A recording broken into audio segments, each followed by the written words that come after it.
Tensions boiled over last night as White House Press Secretary Karoline Leavitt and radio shock jock Howard Stern clashed in a volatile live broadcast, unleashing insults, accusations, and political firebombs that left the studio on the verge of chaos. The bright lights of the Fox News studio did little to warm the chilling atmosphere that set in the moment Howard Stern entered the building.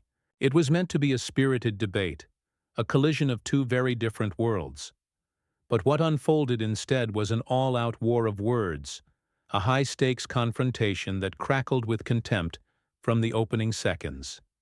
Seated stiffly across from each other, Karoline Leavitt, poised and composed behind a thin, neutral smile, and Howard Stern, oozing with defiance and a bitter kind of arrogance, barely acknowledged each other before the gloves came off. Stern, gripping the edge of the desk as if to anchor himself, wasted no time. With a voice dripping with scorn, he launched the first strike. Donald Trump is not a husband. He is a captor. Melania is not a wife. She is a hostage, he sneered, drawing gasps from both the host and the small studio audience. The man treats women like furniture. And you, Karoline, you're just the latest piece he's arranged in his grotesque little living room. Karoline blinked, her jaw tightening, but she said nothing yet. Stern pressed harder, his face flushed, with the kind of righteous anger that seemed to make him grow bigger in his seat. You sit there, flashing that plastic smile, parroting the lies of a man who has no respect for women, no respect for democracy, no respect for anyone but himself. You're a puppet, Karoline, a hand-picked mouthpiece who sold her soul for a seat at the table of a tyrant. The host tried to cut in, but Stern was unstoppable, spitting out his words with venom.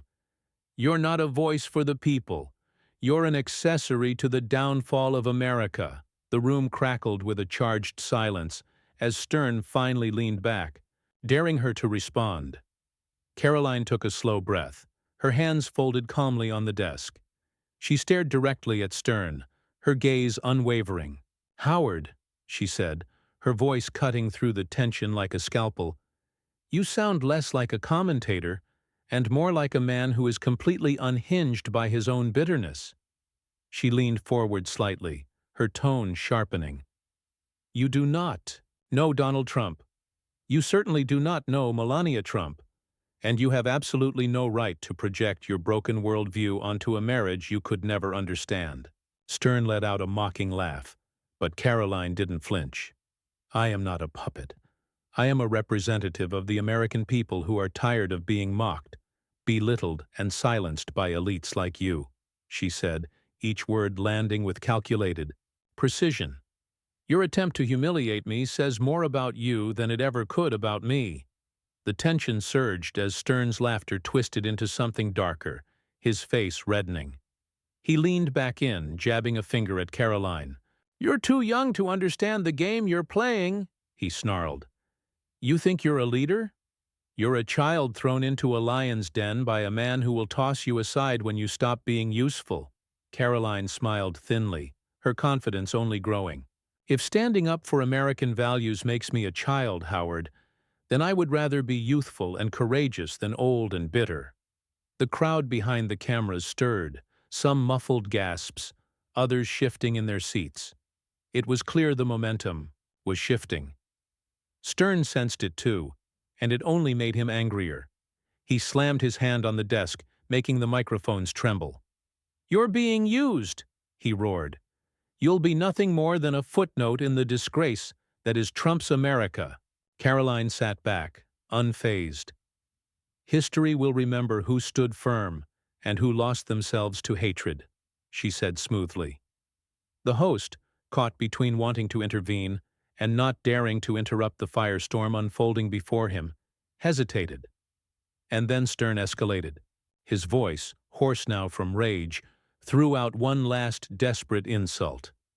"You're not a lion, Karoline. You're a lapdog, and your master is about to lead you straight into oblivion."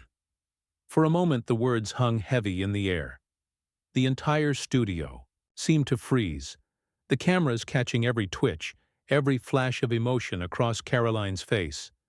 She stood up slowly, her hands on the desk, and fixed Stern with a look of calm ferocity.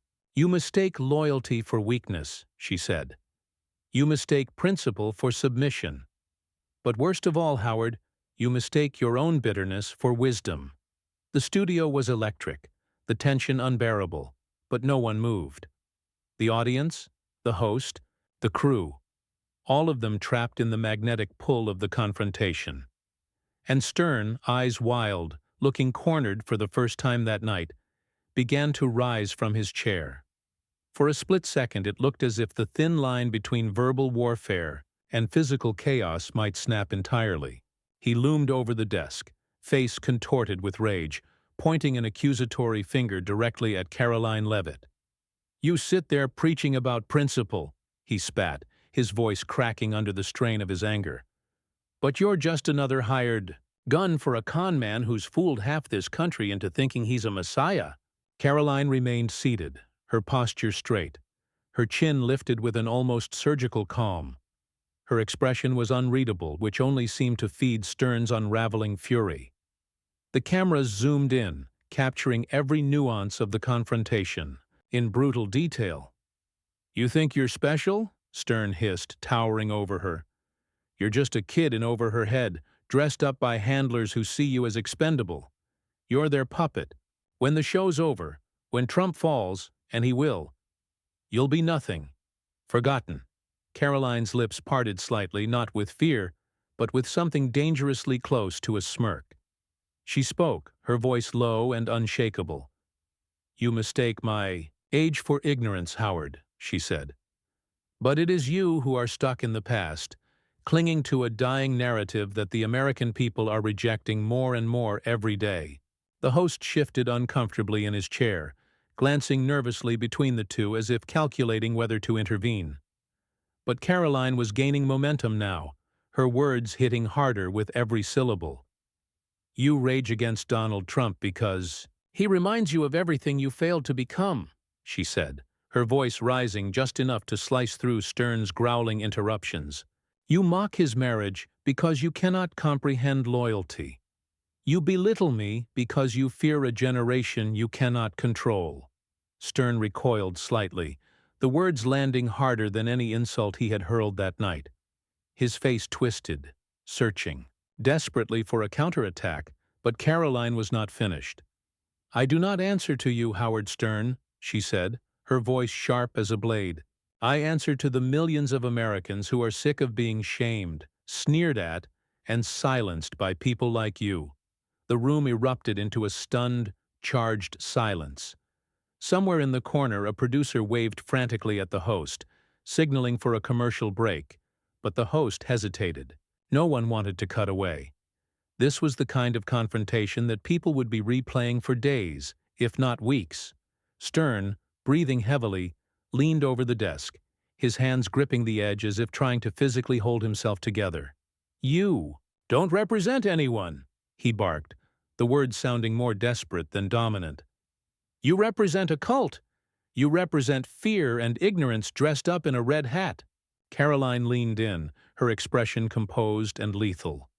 "No, Howard, I represent hope," she said. "Hope for a country that refuses to be bullied into silence. Hope for people tired of being told they are wrong for loving their nation." The audience, behind the cameras, stirred, a few people clapping softly before being shushed by the floor manager. The tension was a living, breathing thing now, pressing down on every person in the room. Stern shook his head violently, pacing in a small circle. Behind his chair, his voice rising to a near shout. "You want hope? There's no hope in Trump's America.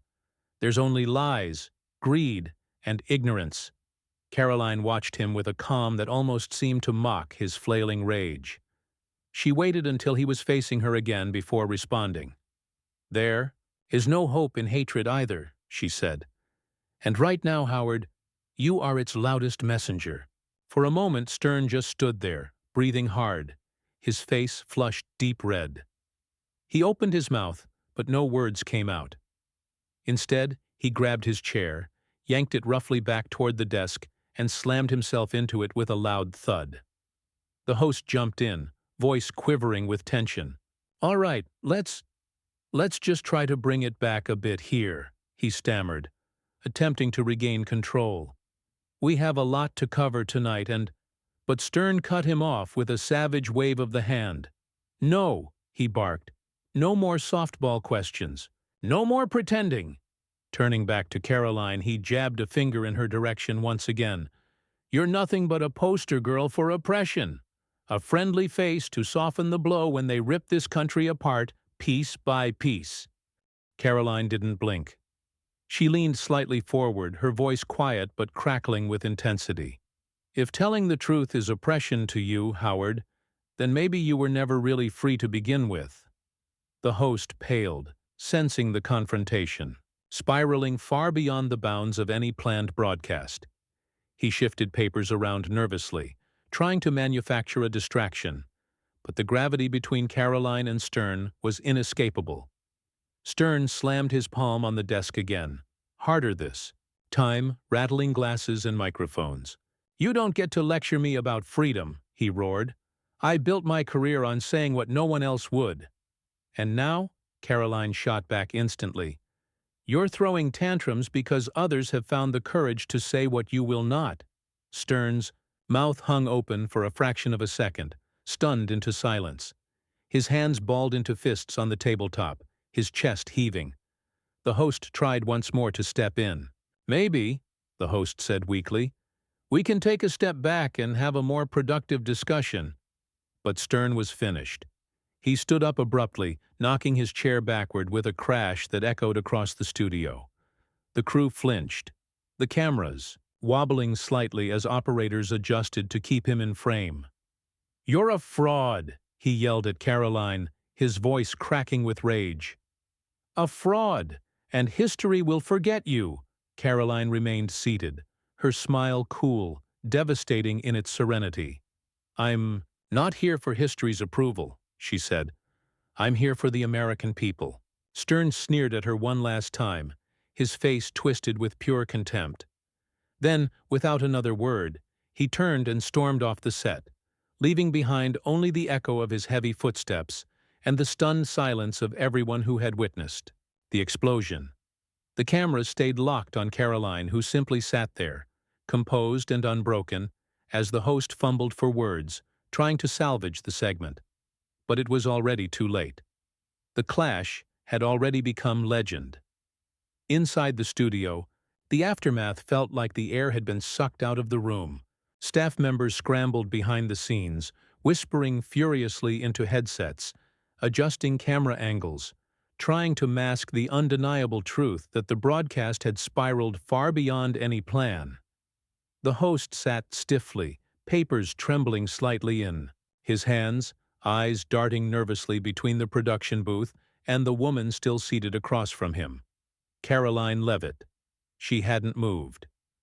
Unshaken by Howard Stern's theatrical storm-off, Karoline adjusted the cuff of her blazer with deliberate poise, allowing the silence to stretch just long enough to claim victory without uttering a word. It was a masterclass in control, and everyone in the room knew it.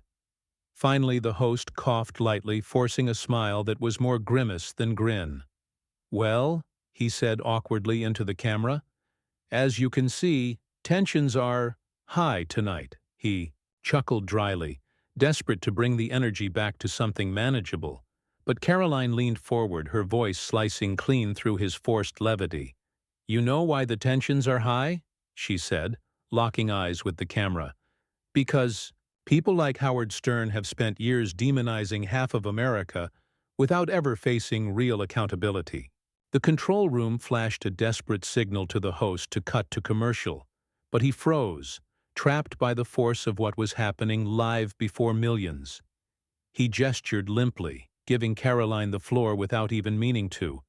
They believe they can shout down anyone who disagrees with them, she continued, her voice gathering strength. They think rage is a substitute for truth. They think slander is stronger than principle. The studio lights caught a steely glint in her eyes as she spoke, making it impossible for viewers to look away. She wasn't just surviving the ambush, she was redefining it. And when they realize they cannot win on facts, she said, her tone rising, They resort to tantrums, personal attacks, and walking out like petulant children. The host shuffled his notes, trying to regain his footing. "All right, Karoline, while we certainly appreciate your perspective, I think it's fair to say that emotions ran a bit high." Karoline turned to him sharply, her voice unwavering. "Emotions only run high when the truth cuts deep," she said. And tonight, the truth was simple. The left, and the media figures who prop it up, are terrified of a movement they cannot bully into submission. The host opened his mouth to respond, but thought better of it, shrinking slightly behind the desk. Karoline pressed on, seizing the rare, unfiltered moment. "They fear strength. They fear conviction. They fear loyalty to country over loyalty to narrative." The cameras caught every second. The boldness, the unrelenting cadence of someone who knew the tide was shifting. Suddenly, one of the producers whispered into the host's earpiece, urgently suggesting they cut to a lighter segment to regain control. But before he could follow through, another unexpected figure entered the frame. It was one of the guest panelists scheduled for later, a liberal columnist, who, sensing an opportunity for relevance, rushed onto the set without invitation. He waved a sheet of paper dramatically. "Are we seriously going to sit here," he barked, "and pretend that Donald Trump represents any kind of real American values?" Karoline didn't miss a beat. She rose slowly from her chair, facing him directly. "You weren't invited yet," she said coolly, "but since you're here, let's have the conversation you clearly want so badly." The man smirked, thinking he could land a blow where Stern had failed. "Donald Trump is a disgrace," he thundered. "A draft dodger, a liar, a man who—" Karoline held up a hand, her voice cutting through the bluster. "Donald Trump revived an economy left to rot by elitists who sit in ivory towers, lecturing working Americans about values they abandoned long ago." The panelist tried to interrupt, but Karoline powered through. He restored pride to communities forgotten by both parties. He stood up to enemies abroad when others bowed. He fought for freedom of speech, religious liberty, and economic opportunity. For every American, not just the ones who fit neatly into the elite's vision. The crowd behind the cameras stirred again, the energy palpable, almost electric. "You may hate him," she said sharply, turning fully to face the interloper. "But millions of Americans do not. They see past your caricatures. They know the difference between imperfection and evil, and they are tired of being spoken down to by people who hide behind moral superiority while abandoning common decency."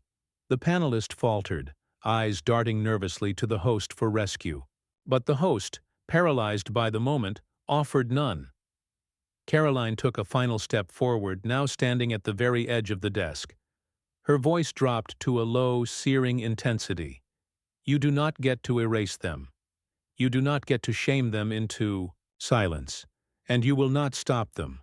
The studio crackled with tension so thick it was almost unbearable. The panelist, now visibly rattled, stumbled over his words, muttering something incoherent before backing off the set entirely, head low, defeated. Karoline turned back toward the host, offering a tight, polite smile that barely concealed the fire still burning just beneath her calm exterior. "Would you like to continue?" she asked, her voice smooth as glass. "Or should we just call it a night?" The host blinked, overwhelmed, his entire plan for the evening in ruins. He stammered something about needing to reset the conversation, about trying to find common ground. But Karoline had already claimed the narrative. It was no longer a debate. It was a rout. Across the country, phones were lighting up, timelines were exploding, and within minutes, clips from the confrontation were flooding social media. Karoline standing alone, unflinching, while her opponents fell apart around her. But inside the studio, as the host fumbled his way through a transition, Karoline sat back down, her hands calmly folded, waiting.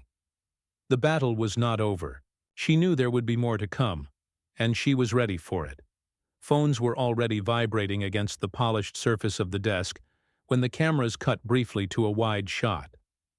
Producers scrambled along the edges of the set, some frantically, waving cue cards, others glued to their earpieces as the control room fed updates in real time. Karoline Leavitt, however, remained still, a fixed point in the chaos. The host, beads of sweat collecting along his hairline, shuffled notes with trembling fingers, trying desperately to reclaim authority over a broadcast that had long since slipped from his grasp. We'll be opening the phone lines," he said into the camera, voice thin and brittle. "We want to hear from you, the viewers, about tonight's passionate discussion." But it was not passion radiating from the studio, it was war, and everyone watching knew it. The first caller patched through almost immediately. An older woman's voice crackled over the speakers, trembling with anger. "You should be ashamed of yourself," she snapped. "Giving that stern animal airtime and letting him talk to a young lady like that." The host winced, shooting a desperate look off camera for help that would never come. Karoline said nothing, letting the anger of the viewers fill the space Stern had abandoned.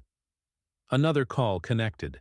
A man, his voice booming with righteous fury, shouted into the line, "Karoline stood her ground like a true patriot. It's about time someone put these cowards in their place." The control room tried to screen the next calls more carefully, but the momentum was unstoppable. Every voice coming through praised Karoline, condemning Stern, railing against a media culture that seemed to revel in humiliation until someone refused to break. The host forced a pained smile. "We, appreciate all perspectives here," he said, clearly lying. Karoline finally leaned forward again, her voice cutting through the haze of manufactured civility like a hot blade through paper. "What you are seeing," she said calmly, "is not just about me. It is about millions of Americans who have been bullied, mocked, and belittled, and who have finally had enough." Her words hit harder than any soundbite. The host looked down, unwilling to meet her gaze. The cameras panned slightly to show the now empty chair where Howard Stern had once sat, a stark symbol of retreat and defeat. Viewers around the country took screenshots, turning the abandoned seat into an instant meme. Captions reading, "Cowards run when truth stands tall," flooded Twitter within minutes. Inside the studio, the temperature shifted again, not cooling, but hardening. A third guest, scheduled to appear during a later panel, began walking toward the desk. He was a well-known centrist commentator, brought in to offer a moderate perspective. But now, seeing the wreckage left by Stern and the rising tide of public sympathy for Karoline, he hesitated. Still, ambition got the better of him. He slid into the chair opposite Karoline, offering a smirk he no doubt thought charming. "Ms. Leavitt," he began, voice slick with practiced charm, "while I certainly don't condone Mr. Stern's passionate outburst, surely you can understand why so many people see Trumpism as a threat to American unity." Karoline gave a small, almost pitying smile. "American unity does not mean submission to one ideology," she replied evenly. "Unity is built on respecting differences, not demanding obedience." The centrist tried to chuckle, but it came out brittle and strained. "Well, you have to admit," he said, leaning forward conspiratorially, "there's a certain cult of personality around Trump. It's dangerous when one man holds so much sway."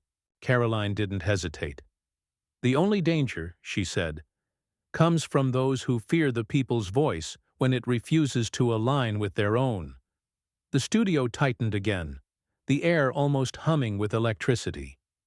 The centrist's smile slipped. "But he polarizes people," he said, desperate to claw back ground. "Wouldn't you rather support someone who can bridge the divide?" Karoline leaned in, her voice cool and devastating. "There is no bridging with people who call you deplorable. There is no unity with those who demand your silence. What you call division, I call clarity.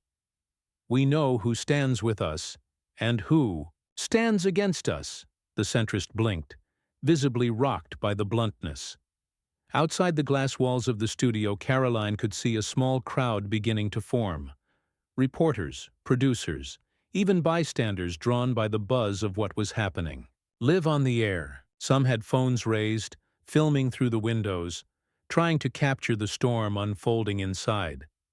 It was no longer just a segment. It was an event. The host, sensing that any further attempts to moderate would only make him look weaker, shifted uncomfortably in his seat. We appreciate your passion," he mumbled. "Let's move to some final thoughts." But Karoline was not finished yet. She turned once again toward the main camera, her eyes fierce and unflinching. "Tonight," she said, "the American people saw exactly what they are up against. Not just in politics, not just in media, but in every corner where truth is replaced with shouting, and where courage is met with rage." She let the silence stretch, making sure every word hung heavy. "But they also saw something else," she continued. "They saw that courage does not shout. It does not storm off. It does not throw tantrums. It stands, and it speaks, and it refuses to back down." The host tried to segue into a closing comment, but Karoline's voice overrode him, measured and final. "This is not the end of the conversation," she said. "This is just the beginning." The centrist guest glanced toward the exit, clearly eager to avoid the same fate that had befallen Stern. The host, pale and rattled, fumbled through a rushed goodbye, tossing to commercial without any grace, but Karoline remained seated, steady and strong, even as the screen faded to black. In the control room, a stunned silence lingered. Producers checked feeds from social media. Karoline's name was trending at #1 nationwide within 10 minutes, followed closely by hashtags mocking Stern's collapse. Inside the studio, as the floor crew began to move toward her with tentative steps, Karoline stood up slowly, gathering her notes with deliberate calm. She could feel the shift, not just inside the building but in the air, in the energy pulsing outward from the clash they had all just witnessed. And it was only just beginning. The floor crew hovered uncertainly as Karoline gathered her papers, her movements methodical, composed, no frantic rushing, no nervous glances, only a cold, surgical precision. She was aware of every pair of eyes on her, the crew, the remaining panelists, the host shrinking behind his notes, and the audience behind the glass, swelling in number with each passing minute. The doors to the studio burst open, and a second wave of reporters flooded in, microphones and cameras thrust forward like weapons. Security struggled to hold them at bay, but the scent of blood in the water had drawn the press in too thick to stop. "Ms. Leavitt! Ms. Leavitt!" shouted one reporter, shoving a microphone through the growing crush. "Do you have any comment on Howard Stern's accusations against President Trump?" Karoline didn't flinch.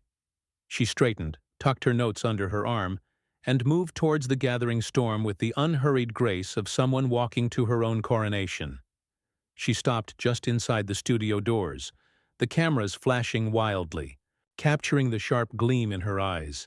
She lifted a hand, not to silence them, but to command them. "The only comment I have," she said, her voice carrying over the chaos, "is that tonight you all witnessed something important."